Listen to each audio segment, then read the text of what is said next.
against principalities, against powers, against the rulers of the darkness of this world. It's a spiritual combat. It's a spiritual combat. It's a spiritual combat. It's a spiritual combat. It's time to get into formation. We gotta get ready for the battle. So call on your brothers and sisters. We gotta turn back to the scriptures. Stop making it all about you. Them preachers, they got it confused. Come out of her. Cause Yahuwah is our deliverer. Don't be ashamed. Don't be ashamed, cause nobody's perfect. We're called by his name. We're called by his name. Seek him to be worthy. We should be coming together. There's power in unity. It's time to come into the order, cause we are a living prophecy. We wrestle not against flesh and blood, but against principalities, against powers, against the rulers of the darkness of this world. It's a spiritual combat. It's a spiritual combat. It's a spiritual combat. It's a spiritual combat. We wrestle not against flesh and blood, but against principalities, against powers, against the rulers of the darkness of this world. It's a spiritual combat. It's a spiritual combat. It's a spiritual combat. It's a spiritual combat. Lace up them boots. We gotta move step mode, put on camouflage. We gotta be wise. Open your eyes to the most high in the skies. We must stop arguing, it's irrelevant. We must live in our Torah and 7 6. Put it in your heart. Fulfilling the word of the new covenant. Don't be ashamed. Don't be ashamed, cause nobody's perfect. We're called by his name. We're called by his name. Seek him to be worthy. We should be coming together. There's power in unity. It's time to come into the order, cause we are a living prophecy. We wrestle not against flesh and blood, but against principalities, against powers, against the rulers of the darkness of this world. It's a spiritual combat. It's a spiritual combat. It's a spiritual combat. It's a spiritual combat. We wrestle not against flesh and blood, but against principalities, against powers, against the rulers of the darkness of this world. It's a spiritual combat. It's a spiritual combat. It's a spiritual combat. It's a spiritual combat.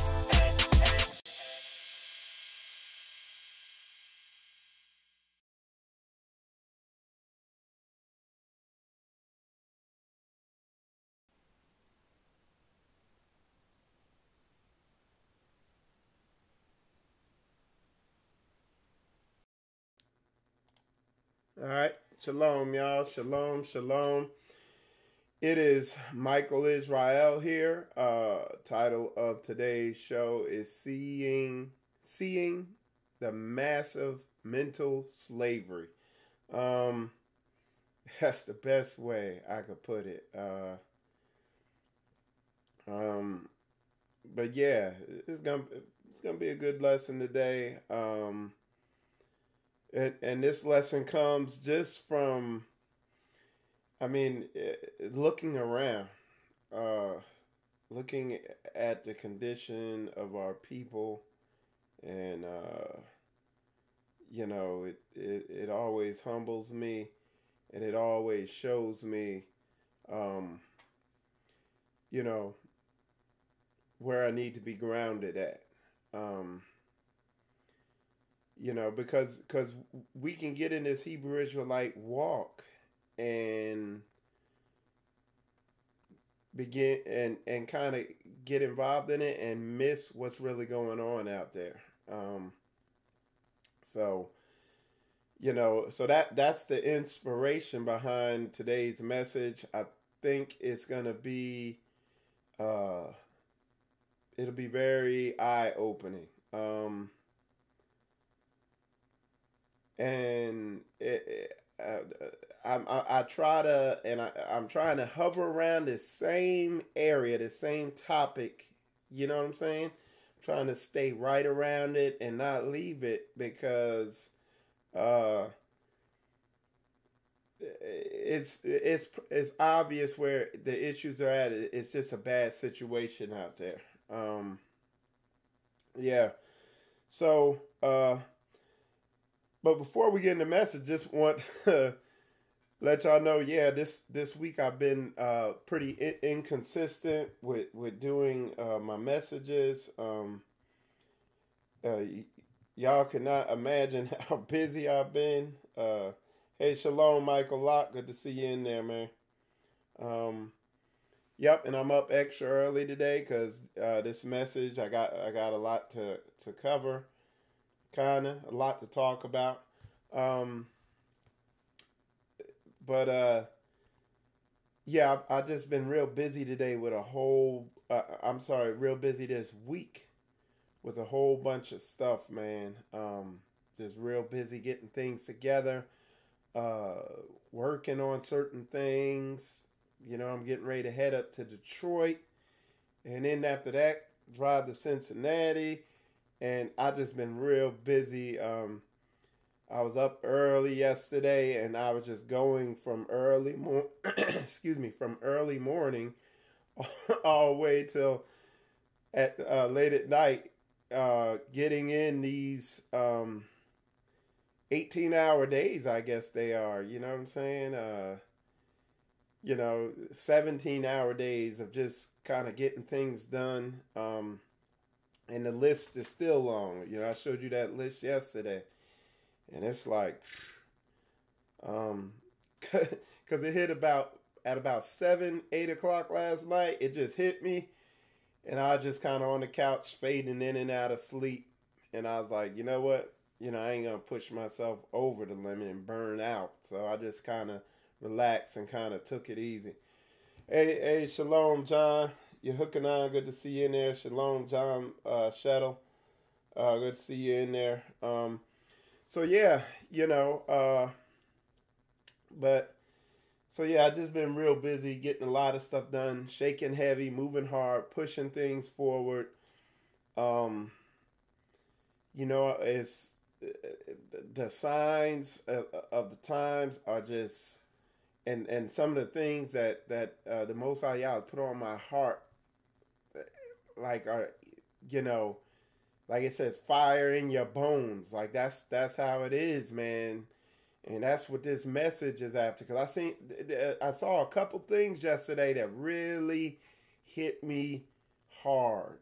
Okay, and I'm gonna just be 100, come straight down the middle with what I'm talking about. So, the title of this lesson is "Seeing the Massive Mental Slavery." And like I said, what inspired this, the first thing, or one of the things, was number one, some of the counseling I've been doing this week. Um, Yesterday, I did 2 counseling sessions, and one of the people had basically got so frustrated with the walk and what with just they had came out of Christianity, which is a, you know, miracle in itself because of the heavy mental deception and mental slavery in that, and came into the truth, but she had got frustrated with the lack of spiritual teachings, the lack of teaching to get your mind right. It's all there's a lot of head knowledge, and there's a place for head knowledge, absolutely, but there's also all that. You know, the book is pointing you to getting your mind aligned with the Most High Yah's word, and then walking in that culture in order to keep your mind aligned with His word. Because the Bible it's a culture. It's our culture. It's our way of life, and it's a perfect way of life. This what I would call revised Roman Empire. This Babylonian, that's a better way of saying it, this Babylonian way of life that we live in the world today is designed to put you under mental slavery. It's designed to have you messed up. Okay? And anyway, she was getting frustrated with just the lack of spiritual teaching in order for her to be able to get her mind right. Okay? and she had backed off, so I gave her counsel on that. And then another counsel session was just on relationships, which is a huge, I don't think, I mean, there's a lot of people experiencing frustration, not because the Bible, because the Most High Yah is not the author of confusion. The Bible clearly tells you how to function in a relationship, whether you're a man or you're a woman. It tells you your role and how to function in it, to where a relationship, a marriage is edifying and it's not a burden.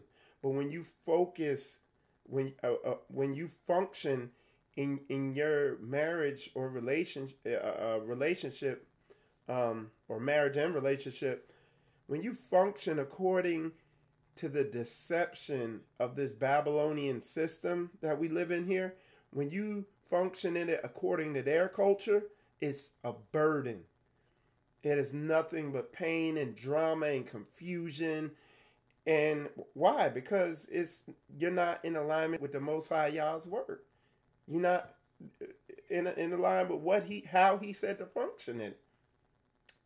So I find myself doing a lot of deprogramming. I find myself all the time doing a lot of deprogramming and showing them the simplicity in the scripture, how to function in your relationship, how to function in this life, And the hardest people to do that with are these Christians, because Christianity is just toxic in the manipulation and confusion it injects. The Bible's simple, but peeling off that Roman Catholic deception that our people have been programmed with, that's where the heavy work goes in.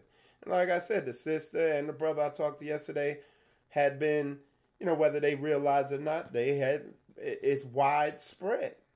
That thing is all over the place, and a lot of people don't realize that it's influencing them. Okay, so that was the one area, is the counseling. I'm seeing it a lot there. I'm seeing exactly what I'm dealing with. Okay, the other area, man, is I drove through downtown yesterday, and the homeless people is mostly our people, but you begin to see a lot of these other nations down there now.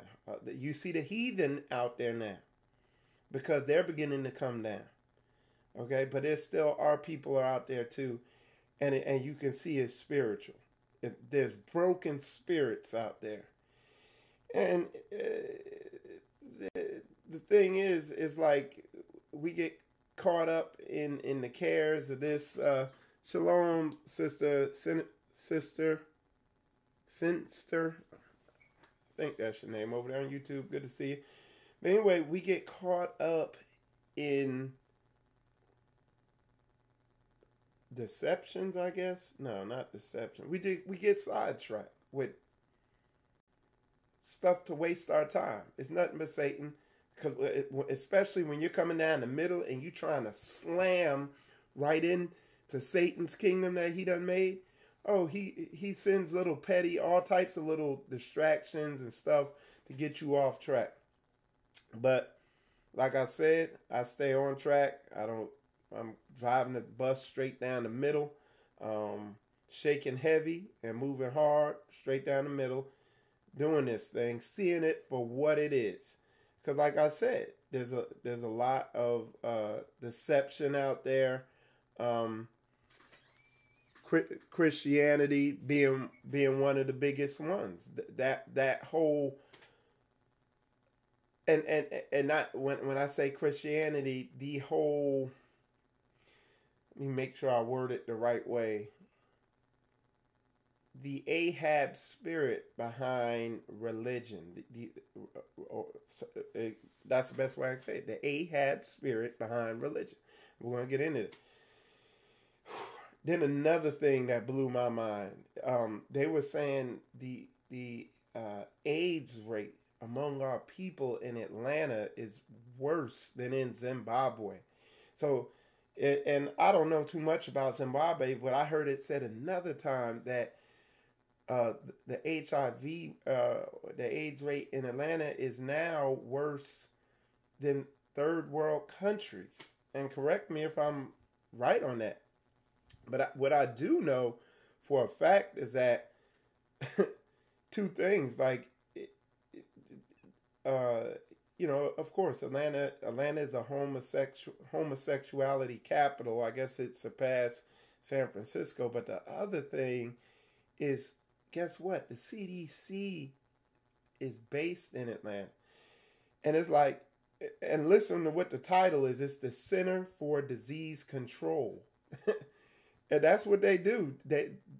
They control the diseases. They don't try to cure them. You know, I don't know. But that blew me away. And it's like, but yet Atlanta is also what? The Bible Belt. You got all the churches there. And that's the problem. Okay? That is exactly what the problem is. And it's one of the most massive mental deceptions are these religious organizations, that whole structure that's based off what? Catholicism. Where in the Hebrew, and I'm telling you straight up, I'm copying, or not copying, but I'm taking something that I saw another Hebrew teacher teach and just reiterating it because it was such a heavy truth. And what the brother was saying is that when you're dealing with people from the streets, there's a code of ethics. When you're dealing with Hebrew Israelites, there's an obvious code of ethics. We're going by the law, statutes, and commandments. We bang heads over them from time to time because we coming out of this coma we've been in. We're trying to get it right, but there's a standard. There's a code of ethics.